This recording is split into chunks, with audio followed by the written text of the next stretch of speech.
নমস্কার বন্ধুরা, আপনাদের সকলকে স্বাগত জানাচ্ছি অরিন স্টাডি ক্লাসে। আজকে আমরা আলোচনা করব প্রথম পর্যায়ক্রমিক মূল্যায়নের বিজ্ঞান প্রশ্নপত্র। তো ফার্স্ট সাবমিটিভ অষ্টম শ্রেণীর পূর্ণমান 30 নম্বর। তো এটার কটা ভাগ করেছে দেখলাম গ্রুপ এতে। তোমরা অবশ্যই জানিও তোমাদের পরীক্ষা কেমন হলো, এবং যাদের হয়তো এখনও পরীক্ষা হয়নি তারা জানাবে যে পরীক্ষা দিয়ে কেমন হলো। তো আজকে এই প্রশ্নপত্রটা একটু আলোচনা করে দিই। প্রথমে ছিল 12 নম্বরের 12টি এমসিকিউ, সঠিক উত্তরটি বেছে নিয়ে লেখো আর কি। তো এখানে দিয়েছে, দেখো প্রথম প্রশ্নটা, 4 কেজি বস্তুকে পৃথিবী যে বল দিয়ে টানে তার মান। তো 4 কেজি আছে, অর্থাৎ এসআইতে আছে। এসআই পদ্ধতিতে পৃথিবীর অভিকর্ষজ টানের ত্বরণের মান হচ্ছে 9 মানে অর্থাৎ জি এর মান যেটা হচ্ছে সেটা হচ্ছে 9.8 নিউটন।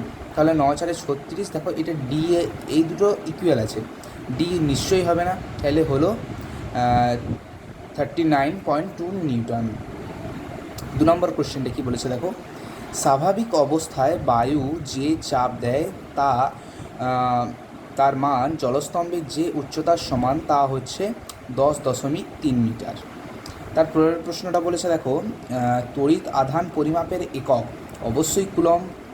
তারপরের প্রশ্ন আছে, সর্বজনীন মহাকর্ষ ধ্রুবক বা জি মানে বড় হাতের জি এর এসআই পদ্ধতিতে একক হচ্ছে newton metre square by KG square, বা এটাকে এমন লেখা যায় যে নিউটন মিটার স্কোয়ার কেজি⁻²।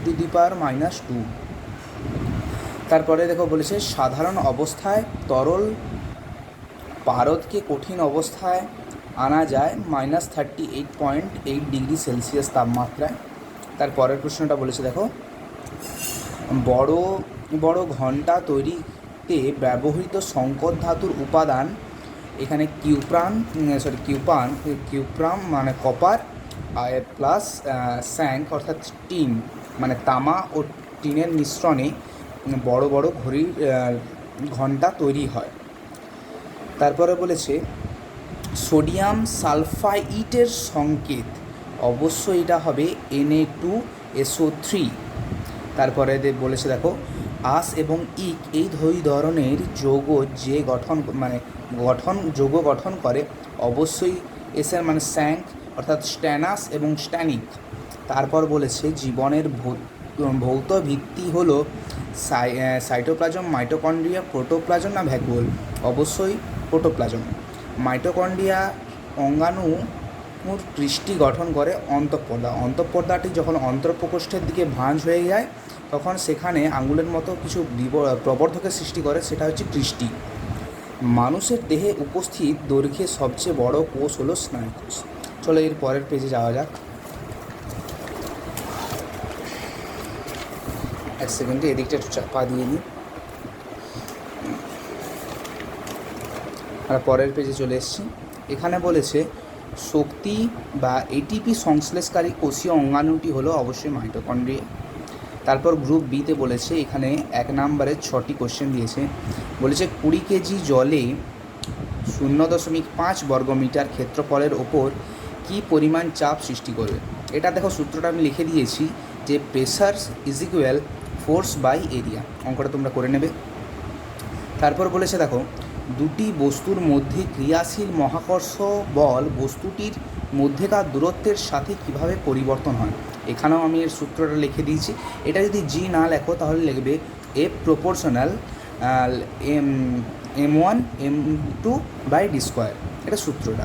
এবার তোমরা এখানে যেমন মানে যদি এখানে দুগুণ বলে সেই অনুসারে তোমরা বসিয়ে করতে পারো। তারপর বলেছে দেখো, আইসোবার কাকে বলে।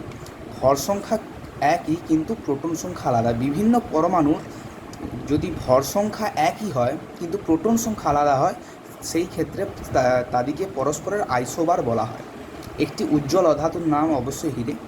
হীরক তাপ পরিবহন করে কিন্তু তড়িৎ পরিবহন করে না। ক্যাকটাস জাতীয় উদ্ভিদে জল সঞ্চয়কারী উপাদানটির নাম হচ্ছে মিউসিলেজ। কোষের আকার কোন এককে পরিমাপ করা হয়, এটা হচ্ছে মাইক্রোমিটার বা মাইক্রোমে। পেশি কোষে অক্সিজেন সরবরাহকারী শ্বাস রঞ্জকটি হলো মায়োগ্লোবিন। তারপরে বলেছে গ্রুপ সিতে 2 নম্বরের 4টি কোশ্চেন, 4 কুলম্ব এবং 8 কুলম্ব দুটি তড়িৎ আধানের পরস্পর থেকে 4 মিটার দূরে অবস্থান করছে। আধান দুটির মধ্যে ক্রিয়াশীল তাড়িতিক বলের মান নির্ণয় করো। এখানেও একটা সূত্র দেওয়া রয়েছে কে এর মানটা, আর আমিও এখানে এই সূত্রটা দিয়ে দিয়েছি, এটা তোমরা করে নেবে।